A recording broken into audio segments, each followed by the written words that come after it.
The Florida Gators have added one of the most dynamic playmakers in the country to the 2025 recruiting class.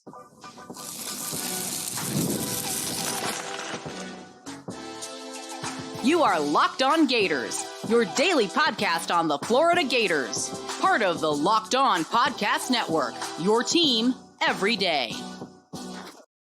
Hello and welcome back to another episode of Locked On Gators, part of the Locked On Podcast Network, your team every day. Thanks for making Locked On Gators your first listen of the day every day. We are available daily and free for the podcast and on YouTube. Happy Monday. I am Brandon Olsen, your ever gracious host and lifelong Florida Gators fan. Today's episode is brought to you by FanDuel. Make every moment more as playoffs wind down. The sports stop sporting like we want them to, but this summer, FanDuel is hooking up all customers with a boost or a bonus daily. That's right. There's something for everyone every day all summer long. Visit FanDuel.com to get started. And if you've been living under a rock, the Florida Gators landed a commitment yesterday from five-star wide receiver Vernell Brown III. He committed to the Florida Gators after what felt like a very up and down recruitment. I mean, multiple schools led at different points in this recruitment. It was Ohio State, Florida State, Miami, Florida, and Florida are the school that wrapped it up. I mean, they got the job done. Double legacy in the sense of his grandfather and father were both Florida Gators during their time playing. And this is about the most Napier receiver that you can possibly find in this recruiting class. I mean, he's listed as 5'11 and a half, which is Napier's MO. Keep him, under 6 feet tall. He's listed as 170 pounds. Keep him thin. And he is dynamic as all heck. I mean, Vernell Brown III is the kind of receiver that absolute killer underneath that just creates explosive plays. And this isn't to say that he can't be a deep threat receiver. This is to say that he doesn't need to be a deep threat receiver in order to create big plays. You look at his high school film and you're looking at someone who catches the ball underneath and creates yards after catch opportunities on his own. He does that. Remind you of, I don't know, anyone else? Maybe a current Florida Gator? Maybe number 3 on the Florida Gators offense? Yeah, I'd imagine that the coaching staff, obviously, in addition to going, hey, do you want to follow in your grandfather's and your father's footsteps? Hey, do you want to get to play with DJ Lagway? I'd imagine they went, hey, do you want to play the role of a guy that we had as a true freshman All-American in 2023? Would you like to do that? And then I would put on the Trey Wilson film, where you look at Eugene Wilson III and what he did in 2023, and a lot of him touching the ball. If you need proof, you can look up PFF College on Twitter. They tweeted out a video that yours truly made about every time that Trey Wilson touched the ball in 2023, positive or negative, every time he touched the ball included. And you will see someone who got the ball a lot behind the line of scrimmage and consistently created explosives. That's what Billy Napier is looking for. And that's what Vernell Brown III is. You look at what Florida has done at receiver throughout Billy Napier's tenure, and you've got Brandon Brown III, you've got Trey Wilson, also a third. There's a reason we call him Trey. Also, Brandon Brown III also goes by Trey. Eugene Wilson III, Vernell Brown III. You got it. So you got 2 Treys. You got Jure Tank Hawkins. Notice a trend every year in Billy Napier's tenure, except for that 2022 season, the Florida Gators added a short, albeit explosive receiver to that wide receiver corps. And Vernell Brown is just the next big thing there. This is a recruitment, again, that I don't think that every legacy that doesn't go to your school is a whiff. I have been very outspoken about that, where I think there are a lot of legacy players now where they go, yeah, my parents played for that school. I want to carve out my own path. However, there are players that just don't fit that. There are players who go, no. If you don't land this legacy, that's a whiff. And Vernell Brown III would have been one of those. I do think that's very important. That's something we've been talking about, where Vernell Brown III is different from everyone else. Even different from Ben Hanks Jr., who you could still argue, if he does not become a Florida Gator, is a whiff. But Vernell Brown III, grandfather, Florida Gator. Father, Florida Gator. Father worked for Billy Napier in that first season. And when he left, completely amicable. Vernell Brown III's father, Vernell Brown Jr., left the Florida Gators because he wanted to pursue something else. He wanted to be Anthony Richardson's manager. So completely amicable. Like, Vernell Brown III grew up a Florida Gator. Would have been a whiff, is not a miss. He is a Florida Gators commit. You beat your rivals. You beat Florida State and Miami, as well as wide receiver Ohio State. That's who you beat to land this commitment. This is just one of the most highly coveted receivers in the 2025 recruiting class, and he is going to be a Florida Gator. He's one of those kids where I think he just wants to be a Gator. Honestly, I think that's what he wants. I think that even if Napier doesn't make it through the year, I think Vernell Brown III just wants to be a Florida Gator. He grew up a Florida Gator. But now he is to be a Florida Gator that plays in, I understand it's an offense that a lot of people don't like for many reasons, quite a few of which are nonsensical. However, he gets to be a featured part of that. And that's important. They feature their wide receivers that are gadgety players. Vernell Brown III can do that for any school in the country. Ohio State wants you at receiver. You're pretty damn good at receiver. He's going to be a Florida Gator. And Vernell Brown III is now I guess we'll say the crown jewel of a Florida Gators wide receiver class, where if recruiting shakes out the way that I am expecting and the way that many other Florida Gators media fans are expecting, Vernell Brown III could be the crown jewel of a wide receiver class that honestly could be one of the best in the country.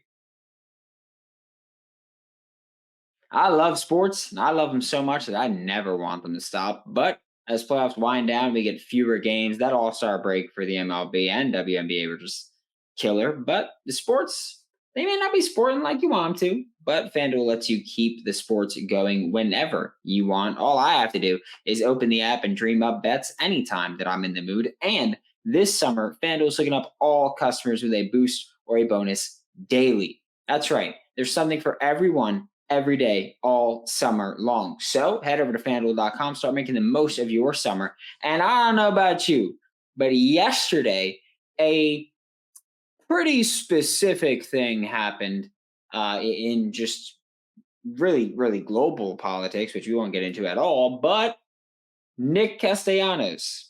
It happened. I bet Nick Castellanos live bet for him to hit a home run with a 30% boost because of FanDuel. So I got the odds up to 750, and it cashed in the top of the ninth inning when the game is already about. If you know about Nick Castellanos, you know. And remember that FanDuel is an official sports betting partner of Major League Baseball. Thanks for making Locked On Gators your first listen of the day. Every day we are available daily and free reviews in the podcast and on YouTube. And the Florida Gators wide receiver class for 2025. If things go the way that we think they may be going, this 2025 receiver class could be the best in the country. Genuinely, you'd rival Ohio State. You'd be right up there with them, because you look at Vernell Brown III right now, who's committed, is already a 5-star. And it's really weird. I just want to throw that one out there. It's really weird that Vernell Brown III is a composite 5-star, because he's not a 5-star on any individual recruiting site. He's not. He's a 4-star, number 38 in the country on On3, a 4-star, number 36 in the country on 24/7, a 4-star, number 53 in the country on ESPN, and a 4-star, number 34 in the country on Rivals. But composite 5-star. It's wild to me, honestly, just how that works out. But I mean, it's also pretty clear on how it works out, right? And I think that what kind of confused some Florida Gators fans yesterday when he committed was that 24/7 will call him a composite 5-star. 24/7 will then say, oh yeah, but he's a 4-star for us. And On3 will post a 4-star graphic. And I think a lot of Florida Gators fans, we had some of the insiders message me and go, why are they calling him a 4-star if he's a 5-star? I thought he earned a 5th star. Did he lose a rank? No. What happened was that he is a 4-star, a high 4-star everywhere except for ESPN. But even then, ESPN, he's still pretty high 4-star. He's number 53 in the country. But he's really close with On3, 24/7, and Rivals to straight up being a 5-star. So what happened is, while they have Vernell Brown III really close to being a 5-star, but not quite, when you go to the composites, then you look at players that, some places may have ranking as a very high ranked player, and then other places are pretty low on them. Like you look at a guy like, let's go Waltez Clark, I guess. Or actually, Joshua Moore is a good example, another Florida Gators committed at wide receiver. On3's got him as the number 57 player in the country. 24/7 doesn't have him ranked at all nationally. They've got him 48 receiver, 49 state, but no national ranking. Stuff like that, where you see the individual sites can vary. So that will help a player like Vernell Brown III, where those sites agree that he's a really good player. And so you see big gaps like that, and that kind of puts it into perspective for why Vernell Brown III isn't a 5-star on any recruiting site individually. But when you put the composites together, he's a 5-star. And so Vernell Brown III is your crown jewel there. 5-star receiver that Billy Napier, Billy Gonzalez, Chad Lucas, David Decker have all once again put together. And then, of course, like I just mentioned, Joshua Moore, another big-time player. And he is legitimately a big player. He's 6'4", 205 pounds from West Broward. And he is someone that if you watched last week, we did an episode about some Florida Gators recruits that I am very high on, or Florida Gators commits that I'm very high on. And Joshua Moore was one of them, because I love the way that he plays. He's an above the rim player, 6'4", 205. He goes up and gets it, and he's going to compete and he's going to win. But what he does also that a lot of guys that size don't do is that he can create explosive plays literally with his legs. Like he can go up, bully you for the ball in the air, come down, and then run to the end zone. And he can outrun DBs. You look at his film, and if I'm not mistaken, his first play is a deep post. He goes up, wins the ball, comes down, outruns everyone else into the end zone. He's kind of like that. I'm just saying, he's kind of like that. So Joshua Moore is someone that I'm very excited for. I think that he can play early at that X spot, especially where Florida's recruiting, well, hasn't been awesome, right? I don't think anybody is really sold that Florida's done a great job of recruiting that X receiver spot. But Joshua Moore is one of those guys that can kind of change that narrative of they can't bring in big receivers. They don't use them well. The taller receivers that Billy Napier's brought in are Aiden Mizell at like 6'3"-ish. Even then, they just haven't brought them in. Like Caleb Douglas was a true X receiver, but he wasn't tall. He just went up and won the ball consistently. And Joshua Moore is the kind of player that I do think has a pretty big catch radius. And by catch radius, I don't just mean, oh, he can go up and get the ball, because that's not all you need to do. he can get down low and get the ball. We've seen, you watch his high school film, there's low passes where he goes down and gets it. 6'4", 205 pounds. That's a receiver to be excited for right there. And then there's also the potentials that could be added. And by that, I mean, the Florida Gators have, it really has not been a secret. We've been saying it since, I think, February we started saying it. Florida wants to take 4 receivers in this 2025 recruiting class. You've got Vernell Brown III committed. You've got Joshua Moore committed. There's a lot of other people that can cycle into it. However, I've got 2 specifically that I think can join this class. First off is Nayshawn Montgomery, who we spoke a little bit about Nayshawn Montgomery yesterday. We spoke a little bit about Nayshawn Montgomery last week, where he's a receiver that I think does want to be a Florida Gator. I do think that he's one of those players where you need to prove that you're going to win games on the field before you land that commitment. Nayshawn Montgomery was initially supposed to commit toward the end of the summer. And then a couple weeks ago, he was like, hey, you know what? Actually, I'm going to wait until I play like 2 or 3 games of my high school senior season before I make that announcement. And my take has been and will continue to be, I think he just wants to see what Florida's going to do. Honestly, I think that he wants to be a Florida Gator, but he's probably going to wait to see if the Florida Gators are 2-0, 1-1. He probably wants to see how things are going to shake out early in the season and what Florida looks like, so he can go, okay, I think this coaching staff will make it through the season. I'll commit to them. And so I think Nayshawn Montgomery, I put in a prediction with the insiders, which I have not put in many predictions with the insiders, but Nayshawn Montgomery is one where I said Florida Gator. And another one that I put in is Kobe Howard.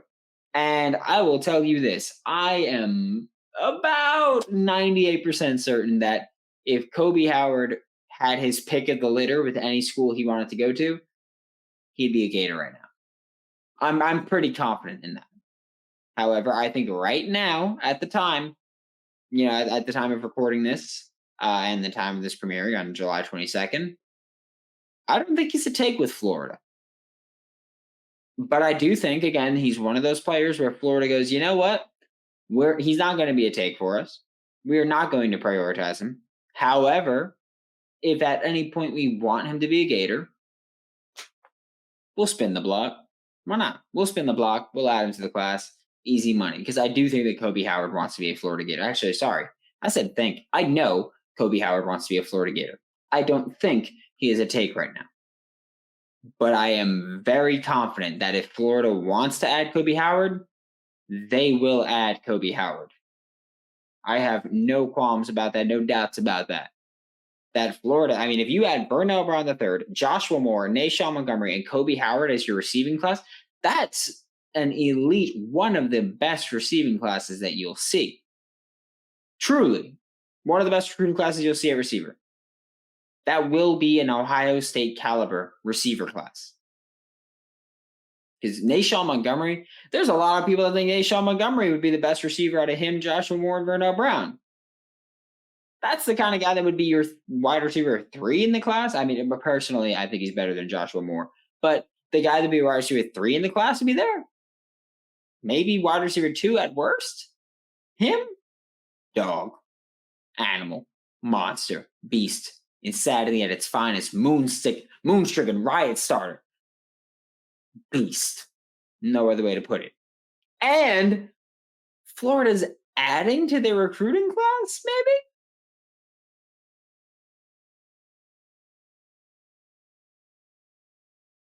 To wrap up today's episode of Locked On Gators, we have to talk about this, right? We have to talk about this. Rumors started swirling on Twitter. I will say this actually first. The rumor is that this has been in work for months, that this has been in progress for months, right? That's their rumor. All of what we're saying here is rumors for the next 2 minutes. Okay, so rumors started swirling on Twitter on Friday night. Yeah, Friday night-ish. Friday night, rumors started swirling on Twitter that Florida was going to make a big splash this weekend, and it wasn't just Vernell Brown III. Okay. Rumors started swirling that Sunday or Monday, big news could be coming to the Florida Gators, and it's not Vernell Brown III, and it's not a recruit at all? Then you started seeing certain people tweet certain things, and it was Rod Wave GIFs,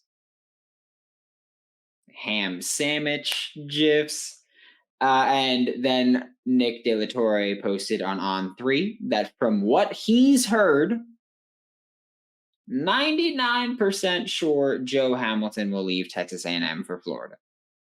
I mean, Nick De La Torre had a post on 3, and he said, spoke to a source that's 99% sure Joe Hamilton will leave Texas A&M for the University of Florida. Okay? Joe Hamilton might not be a name you recognize. Joe Hamilton won't be a name, really, that you hear much public praise for. Okay? He is an off-field staffer that was the pro liaison for the Florida Gators. That was a big part of recruiting, right? I need you to understand this when I say this. If Joe Hamilton comes back to the Florida Gators, that will be absolutely massive for the program. Okay? You may not hear the public cheers. You may not hear, oh, you know who was a real integral part of this? Joe Hamilton. You might not hear that. You might, because we heard it for a couple kids. So you might not hear that a ton. But let me tell you, Joe Hamilton coming back to the Florida Gators, should it happen, would be massive for recruiting. Okay? I need you to really comprehend what that would be huge for Florida. And by that, I mean Joe Hamilton has been multiple times recognized as a name that played a big part in DJ Lagway coming to Gainesville. Okay? That's what we're talking about. We're talking about someone that played a big part in DJ Lagway. That DJ Lagway. You know, the DJ Lagway from Willis, Texas. The DJ Lagway that was the number 1 quarterback in the country in the 2024 recruiting class. The DJ Lagway that is the heir apparent at starting quarterback for the Florida Gators. That DJ Lagway, Joe Hamilton played a huge part in his recruitment. And that part, we've passed the 2 minutes where I'm talking hypothetical, okay? We've passed those 2 minutes. I'm telling you a fact. Joe Hamilton, if he comes back to the Florida Gators, will be huge for recruiting. He helped you land DJ Lagway. He's one of the reasons you ever had Xavier Filsaime in your 2024 recruiting class. I mean, you look at what Joe Hamilton's done. Actually, just for a second, think about the Florida Gators 2025 recruiting class. There is, one guy from the state of Texas right now, right? Joe Hamilton is a Texas guy. He took the Texas A&M job because he's a Texas guy. It's easy for him to recruit Texas. Right now, Florida has Chad Gasper there, right? He was a integral part of landing DJ Lagway. Like we said, like we talked about this, I cannot overstate enough how important a part he played in landing DJ. He will help you in the state of Texas. I mean, hell, there was a big point where people thought Riley Pettyjohn was going to land with Texas A&M because of Joe Hamilton, because Joe Hamilton has that kind of connection with kids in the state of Texas. There's a big thought there. And then, of course, Riley Pettyjohn went to Ohio State, and a lot of people went, wonder if that means anything. And potentially does. Again, at the time of recording this, very late Sunday night, Monday morning. depending on when you count me starting and ending this recording. Joe Hamilton is with Texas A&M, but again, like On3 had reported or posted, whatever you want to say. I don't know if they technically call it they report, but 99% sure Joe Hamilton would leave Texas A&M for Florida. Tweets from the insiders about it. Yeah, I will admit I joined in the tweets. It's been fun. I even to the insider program, I sent a text out on Friday to the insider program, which if you want to join, the link's in the description below. But I sent a text and I said, hey, there's rumors. If this is true, this will be huge for Florida Gators recruiting. Be massive program building. And it gets you right back in the door with a lot of Texas kids. It does. Like, because Joe Hamilton played a big part in recruiting kids like DJ Lagway, Xavier Filsamy. He's played a part in a lot of recruitment with Texas kids. You have to kind of then acknowledge immediately, you can look at the Florida Gators 2025 class, and then you can look at the Texas A&M 2025 class, and you go, can Joe Hamilton help us flip any of these? I'm not saying it's possible. I'm not saying, or actually I am saying it's possible. I'm not saying it's going to happen, but Keody Armstrong, 4-star defensive lineman from Texas. Kobe Sellers, 4-star corner from Texas. Kelshawn Johnson, 4-star athlete from Texas, based on his size, probably a receiver, 5'11", 160. Dejon Petaway, 4-star corner from Texas. DeAndre Ryden, 4-star running back from Texas. Florida's done at running back, but Jonte Newman, 4-star offensive tackle from Texas. Marcus Garcia, 3-star offensive tackle from Texas. Landon Rink, 3-star defensive lineman from Texas. Connor Carty, 3-star interior offensive lineman from Texas. Chase Sims, 3-star D lineman from Texas. Tyler Thomas, 3-star offensive tackle from Texas. Kelvion Riggins, 3-star linebacker from Texas. Joshua Moses, 3-star interior offensive lineman from Texas. Okay? All those players. I'm not saying Florida's automatically in on all of them. I would never say something that egregious. However, it is important to acknowledge that there are some that you reopen the door with in the state of Texas. There are. Like, for example, you can talk about a player like, I don't know, Michael Fasusi, offensive tackle from Texas, Lewisville, Texas, that visited Florida a couple times. There were a couple conversations there about Florida and Michael Fasusi, and then quickly Florida fizzled out. You can reopen the door there, Joe Hamilton. Riley Pettyjohn, linebacker that's committed to Ohio State, who I already mentioned. You can open the door there potentially with someone like Joe Hamilton. Joe Hamilton, behind the scenes, is very highly praised. You might not see it publicly, but his addition to the Florida Gators program, his re-addition to the Florida Gators program, don't forget, he was here. And then he left this past offseason to join Texas A&M for a promotion. According to the rumors, not happy there. Saying if Joe Hamilton is a Florida Gator again, it's big for your program. That's big as far as building your program and recruiting goes. Just saying. Thanks for making Locked On Gators your first episode, your first listen of the day. An episode, sure. We'll be back tomorrow. I'll talk more Florida Gators football. And tomorrow, expecting to have a Florida Gators commit with us for the show. So that'll be a fun time. For Locked On Gators, I'm Brandon Olsen. Don't forget to follow me on Twitter at WNS_Brandon. Find all my written work at Giants Country and NFL 33. And I will see you all next time.